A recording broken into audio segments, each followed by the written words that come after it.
అంటే ఒక పొలిటికల్ భాష మీద ఒక ట్రైనింగ్ సెషన్ లాంటిది పెట్టాలంటారు మీరు క్లుప్తంగా స్థూలంగా. రైట్. ఇంద్ర గారు మీ దగ్గరికి వచ్చే ముందు ఒకసారి బీఆర్ఎస్ వర్షన్ కూడా తీసుకుంటా. రాకేష్ రెడ్డి గారు నమస్కారం అండి. గుడ్ మార్నింగ్ అండి. Good morning. Good morning Rishi గారు అండ్ ప్యానెల్ లో ఉన్నటువంటి పోరెడ్డి కిషోర్ రెడ్డి గారు, అక్క ఇందిరక్కకు అందరికి కూడా గుడ్ మార్నింగ్. రైట్. ఇప్పుడు రెండు అంశాలు ఏంటంటే ఇవాళ మనం తీసుకుంది, ఒకటి చాలా తొందరగానే ఇంత పొలిటికల్ ఫ్లేర్ అప్ అంటే ఒక హీట్ ఎందుకు జనరేట్ అయిపోతుంది తెలంగాణ స్టేట్ పాలిటిక్స్లో అనేది ఒకటి. రెండోది సరే ఒక ఏడాది ఓపిక పట్టారు కానీ అంతకన్నా బీఆర్ఎస్ ఓపిక పట్టలేకపోతుంది, అసహనం కనిపించిపోతోంది కేటీఆర్ గారి మాటల్లో కానీ వారి శైలిలో కానీ. హరీష్ రావు గారు కూడా మాట్లాడుతున్నారు. కొంత హరీష్ రావు ఈ నీళ్లు నిధులు నియామకాలు యాంగిల్ తీసుకుంటే కేటీఆర్ అయితే పర్సనల్గా అటాక్ మొదలుపెట్టి అట్లా పంచుకున్నారా బావా నువ్వు ఇది నేను ఇది అని?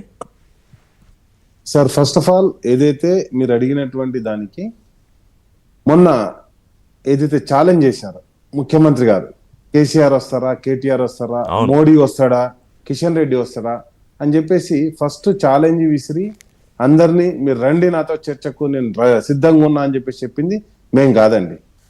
1.5 year లోనే ఇంత అసహనం ముఖ్యమంత్రి గారికి ఎందుకు వచ్చిందని ఎందుకు ప్రశ్నించారు సార్?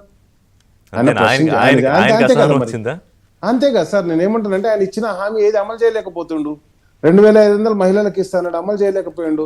4000 పెన్షన్లు ఇంటికి రెండు ఇస్తాడు, అది అమలు చేయలేకపోతుండు. మహిళలకు స్కూటీ ఇస్తాడు, అది అమలు చేయలేకపోతుండు.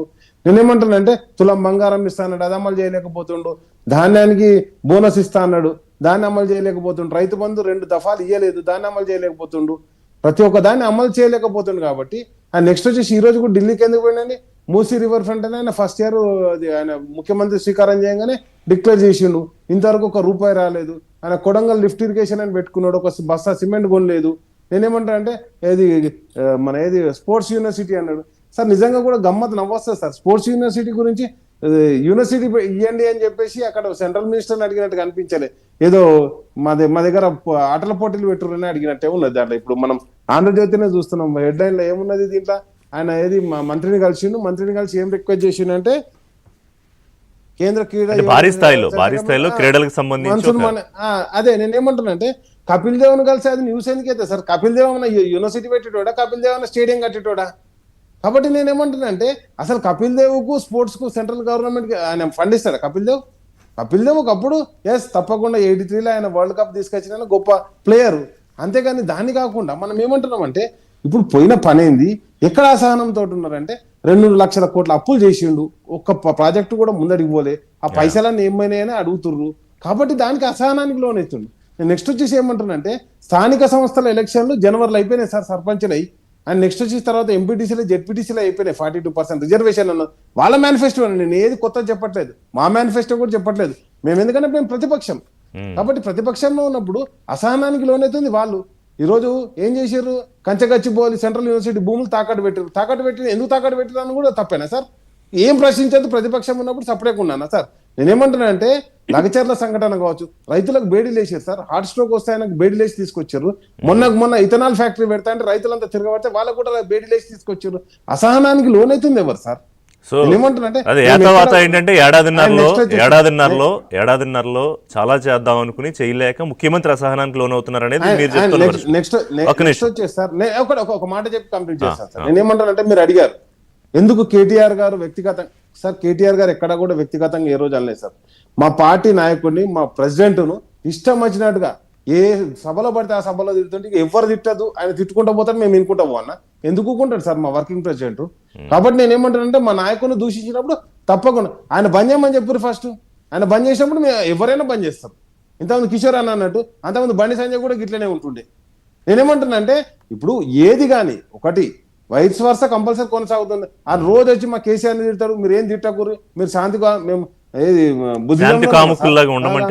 కాదు అదే మేము బుద్ధిజంలో ఉన్నామా సార్? లేకపోతే మీరు కొట్టూరి నేను వాడతాను మహాత్మా గాంధీజం కాంగ్రెస్ పార్టీ కదా? చెప్పండి సార్. చెప్పండి. నేను ఒక్కటే చెప్తున్నా, ఒకటి సార్, ఇప్పుడు ఏది జరిగినా కానీ రోజు ఒక లీకేజ్ ఇవ్వడం, రోజు ఒక అభాండం వేయడం, రోజు వ్యక్తిగత హరణ చేయడం, వ్యక్తిగతంగా ఏదో ఒక దాంట్లో ఇరికి ఇచ్చేసి కొన్ని అంటే దాని మీద తప్పుడు కథనాలు రాపియడం, తప్పుడు కథనాలు రావడం, ఇది కాదు కదా సార్ మేము తెలంగాణలో కోరుకునే. తెలంగాణలో నువ్వు అధికారంలోకి వచ్చిన కాంగ్రెస్ పార్టీ సార్ మేము అధికారంలో ఉన్నప్పుడు ఇగో ఈ పథకాలు చేశాం, మిషన్ కాకతీయ చేశాం, మిషన్ భాగీరథ చేశాం, కాళేశ్వరం ప్రాజెక్ట్ కట్టాం, పాలమూరు ఎత్తిపోతలు కట్టాం, లేకపోతే కళ్యాణ్ లక్ష్మి తెచ్చాం, షాదీ ముబారక్ తెచ్చాం, Okay. నెక్స్ట్ వచ్చేసి రైతు బంధు తెచ్చాం, ఇవి చెప్తున్నాం. మీరు కూడా మీ మేనిఫెస్టోలో ఏదైతే కాంగ్రెస్ పార్టీ అమలు చేస్తా అని చెప్పిందో వాటన్నిటిని అమలు చేయమని చెప్పేసే కదా మేము పోరాటం చేస్తుంది. ప్రతిపక్షాల బాధ్యత ఏముంటుంది సార్? ప్రభుత్వానికి రానికి పవర్ లో సో ఇక్కడ పర్సనల్ ఎజెండాలు కాదు, పొలిటికల్ ఎజెండా ప్రజల కోసమే మీరు అసహనం. అదే ఇంద్ర గారు ఏం చెప్తారు చూద్దాం. అసహనం కాదు, అసహనం అంటే ప్రజలకి ప్రామిస్ చేసి డెలివరీ కావట్లేదని మీ అసహనానికి లోనైతే ప్రాబ్లం. మేము అసహనానికి లోనైతే రైట్. సార్. ఇంద్ర గారు ఇప్పుడు చాలా అంశాలు ప్రస్తావించారు రాకేష్ గారు. తక్కువ టైంలోనే ఒక 10-15 అంశాలు